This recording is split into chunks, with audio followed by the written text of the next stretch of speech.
श्रोतेहो नमस्कार. आजच्या कथाकथन या कार्यक्रमात तुम्हा सर्व रसिक श्रोत्यांचं मी लता जाधव स्वागत करते. श्रोतेहो, आज आपण ऐकणार आहोत एक कथा. कथेचं नाव आहे ओढ. धावपळ करीत अखेर त्यानं बस पकडली. तेव्हा रात्रीचे 11:30-12 वाजायला आले होते.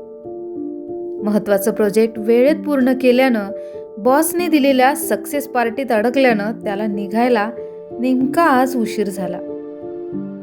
एरवी सोमवार ते शुक्रवार दुसऱ्या शहरात जॉबला राहून दर शनिवारी रविवारी नेमाने घरी जाणारा तो आज स्टेशनवर पोहोचला तेव्हा उशीरच झाला. ट्रेन थोडक्यात चुकली. आता केवळ बसचा पर्याय समोर असल्यानं आल्या पावली रिक्षा करून त्यानं थेट बस स्टँड गाठलं. तिथं सुद्धा त्याचं नशीब 2 पावलं पुढंच होतं. रिक्षातून उतरता उतरता समोरच मार्गस्थ होणारी बस पळत पळत कसरत करीत कशीबशी पकडली तेव्हा कुठं त्याला हायसं वाटलं. धावत्या बसमध्ये तोल सावरत एखादी रिकामी सीट दिसते का याचा शोध घेत त्याची नजर भिरभिरत असताना बसच्या मध्यभागी असलेली एकमेव सीट त्याला तिकडे येण्यासाठी खुणावीत होती. गळ्यातली बॅग सांभाळीत तो तिकडं निघाला होता. लांबच्या प्रवासात बसायला जागा मिळालेल्या सामान्य माणसाला पेट्रोल 10 पैशांनी जरी स्वस्त झालं तरी ती बातमी सांगणाऱ्या न्यूज अँकरचा आविर्भाव पाहून घसघशीत 10 रुपयांनी स्वस्त झाल्यागत आनंद होतो. तसलं समाधान त्याच्या चेहऱ्यावर दिसत होतं. लगेज बॉक्समध्ये बॅग ठेवून सीटवर बसताना सहजच त्यानं खिडकीच्या बाजूने बसलेल्या सहप्रवाशाकडे पाहिलं. तो पाहतच राहिला. अर्धवट उघड्या खिडकीची काच आधाराला घेत एक सहप्रवासीनी त्यावर डोकं टेकून शांतपणे डोळे मिटून चालत्या बसला बसणाऱ्या हलक्याशा हिंदोळ्यावर स्वार झाल्याचं दृश्य तो पाहत होता. वाऱ्याने मात्र तो मोका बरोबर साधला होता. आधीच अस्ताव्यस्त झालेल्या तिच्या कुंतलांना वाटेल तसं गुंजारत खट्याळ वारा मनमानी करीत होता. शिणल्यासारखी ती मात्र त्याला काहीच विरोध न करता वाऱ्याला हवं ते करू देत तशीच निश्चिल बसून होती. पुढच्या क्षणी शेजारी कुणीतरी बसायला आल्याची चाहूल लागताच क्षणभर डोळे किलकिले करून पाहून घेत ती थोडी सावरून बसली. रात्रीची वेळ, शेजारी एक स्त्री. त्यानेही स्वतःच्या हालचालीवर थोडा लगाम लावीत चुकून तिला हलकासा स्पर्श धक्का लागणार नाही याचं भान ठेवत मर्यादित अंतर राखून त्यानं सीटवर बूट टेकवलं होतं. शहरी झगमगाट मागे सोडून बस आता निर्जन अंधाऱ्या मार्गाला लागली. जवळजवळ सगळेच प्रवासी सोयीस्कर होईल तसं मानेला झटका बसणार नाही याची काळजी घेत डोळे मिटून निद्रेला आपलंसं करून घेत सुस्तावले होते. बसमधल्या प्रखर दिव्यांची जागा आता निळसर मंद प्रकाशाने घेतली होती. डेस्टिनेशनच्या ओढीनं वेगानं धावणाऱ्या बसने चांगलाच ताल धरला होता.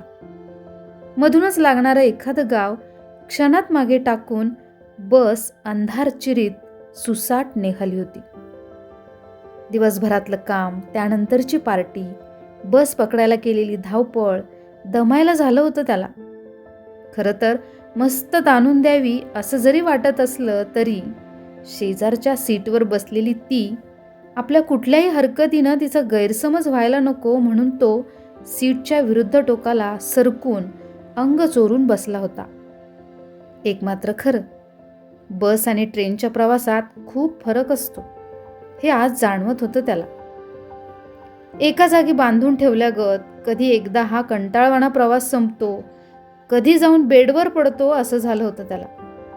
त्यात मधूनच तिच्याबद्दल अनेक विचार येत होते मनात. कोण असेल ही? आपल्यासारखी जॉब करणारी? इतक्या रात्रीची का निघाली असेल? एकटीच आहे म्हणजे नक्कीच सुट्टीत घरी निघाली असणार. 1 ना 2 अनेक प्रश्न त्याला स्वस्थ बसू देत नव्हते. पुन्हा मनाला कितीही आवर घातला तरी मान तिरकी करून तिच्याकडे पाहण्याचा मोह आवरता येत नव्हता. ती मात्र एकाच अवस्थेत तशीच डोळे मिटून खिडकीशी टेकलेली. बस बेफाम होऊन मार्गक्रमण करीत असताना कसल्या तरी थंडगार स्पर्शाने त्याला अचानक जाग आली. तो भानावर आला. विचारचक्रात कधी त्याचा डोळा लागला कळलं नव्हतं. अजूनही आपण बसमध्येच आहोत त्याला जाणीव झाली. पाठोपाठ त्याचं लक्ष तिच्याकडे गेलं.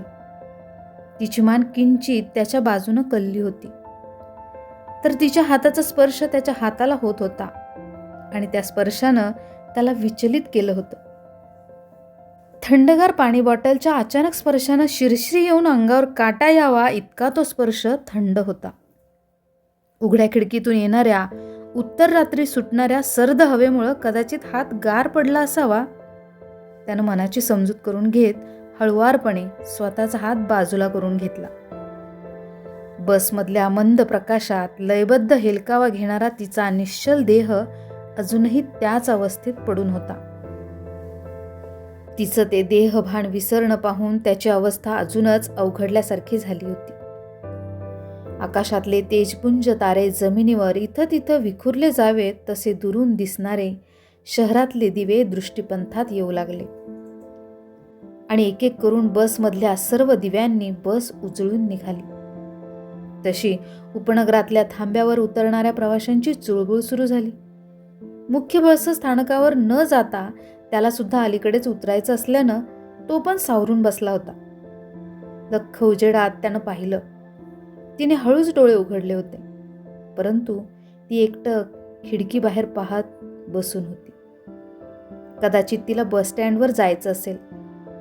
पुढच्या वळणावर त्याचा स्टॉप जवळ आला तसा तो बॅग घेऊन हळूहळू चालत कंडक्टर जवळ दाराशी जाऊन उभा राहिला. त्यानं स्टॉपचं नाव सांगितलं. काय साहेब, झाली का झोप? एक विचारू का? पूर्ण प्रवासात झोप उडवण्यासाठी बसच्या ह्या टोकापासून त्या टोकापर्यंत 4-5 चक्रा मारल्यात मी. प्रत्येक वेळेस पाहिलं, शेजारची सीट खाली असूनही तुम्ही अगदी अंग चोरून एका टोकाला सरकून अंगाची मुटकुळी करून बसला होतात.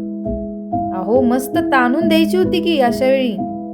काही त्रास होत होता का तुम्हाला? बस इंजिनच्या आवाजात कंडक्टर काय म्हणत होता हे नीट समजायला त्याला थोडा वेळ गेला. आश्चर्याने मागे वळून तो ज्या सीटवर बसला होता त्या सीटकडे पाहून त्यावर तो काही बोलणार तोपर्यंत त्याचा थांबा आला होता. बस थांबली होती. तो खाली उतरला. म्हणजे आपल्या शेजारी बसलेली ती कंडक्टरला दिसत नव्हती. तो उतरल्याची खात्री करून घेत कंडक्टर साहेबांनी डबल बेल दिली. त्याच्या नजरेसमोरून बस हळूहळू पुढे सरकत होती. त्याचं लक्ष पुन्हा त्या खिडकीकडे गेलं. ती अजूनही शून्यात नजर लावून बाहेर अंधाराकडे पाहत होती. पहाटेच्या गारव्यात त्याच्या सर्वांगाला कंप सुटला होता. नजरेसमोर जे दिसत होतं ते खरं होतं का कंडक्टर सांगत होता ते सत्य? कशावर विश्वास ठेवावा त्याला काहीच कळत नव्हतं. काहीतरी विपरीत, अविश्वसनीय, विचित्र, अमानवी तर घडलं नव्हतं ना त्याच्यासोबत? त्या विचारात लटपटत्या पायांनी तो घराकडे निघाला होता. आणि आता एका दुर्दैवी अपघाताची बातमी. काल संध्याकाळी 6:30च्या सुमारास बस स्थानकाबाहेर एक हृदय हेलावून सोडणारी, तितकीच मनाचा थरकाप उडवणारी भयंकर घटना घडली. सकाळच्या 9च्या बातम्या देणाऱ्या न्यूज अँकरच्या आवाजानं त्याची झोप चाळवली गेली होती. आधीच रात्रीच्या त्या अनाकलनीय प्रसंगाचा उलगडा होत नसल्याने त्याला झोप लागली नव्हती. तिच्या अस्तित्वाबद्दल कंडक्टरने काढलेली शंका, तिचा तो थंडगार स्पर्श, खिडकी बाहेर पाहतानाची तिची ती निर्जीव नजर, घरी अंथरुणावर पडल्यापासून पुन्हा पुन्हा तेच आठवून त्याचा डोळ्याला डोळा लागला नव्हता. खरं काय घडलं होतं? त्यात सकाळी सकाळी थोडी कुठं झोप लागत असताना त्यानं रात्री ज्या बस स्थानकातून बस पकडली त्याचा उल्लेख ऐकून कान देऊन तो ती बातमी ऐकत होता.